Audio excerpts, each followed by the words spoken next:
السلام عليكم ورحمة الله وبركاته. عاملين ايه؟ يا رب تكونوا بخير. تعالوا يلا النهاردة نجرب مسحب بازوكا، هنشوفه حلو زي بتاع البيك ولا ايه. ما جربنا البيك قبل كده، هسيب لكم الفيديو بتاعه في صندوق الوصف تحت. ودوت الباكج بتاع بازوكا. احنا طلبنا ال7 قطع، طلبنا سبايسي و اوريجينال، بس ده السبايسي والاوريجينال في اخر الفيديو.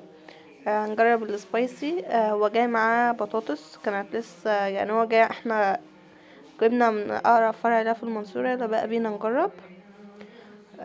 هو الفراخ مش مفرومة نص فرمة كده، مش اللي هي كاملة.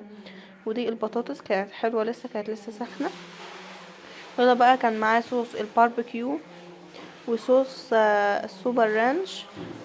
تمام. هنجربه بقى. صوص الباربيكيو زي صوص عادي يعني، بس كان لاذع قوي. هنجربه بقى، بس هو يعني بصوص سوبر رانش كان احلى من صوص الباربيكيو. ويلا بقى نجربه بصوص السوبر رانش. كان طعمه يعني، بس البيك طبعا احلى. هو عامل زي الناجتس كده، بس يعني مهوش مسحب خالص. هنا بقى نفتح الصوص، بس ما كانش راضي يتفتح معايا. لونه اصفر كده، بس ده طعمه احلى من الباربيكيو. تعالوا كلوا معانا بقى. طعمه رهيب بجد.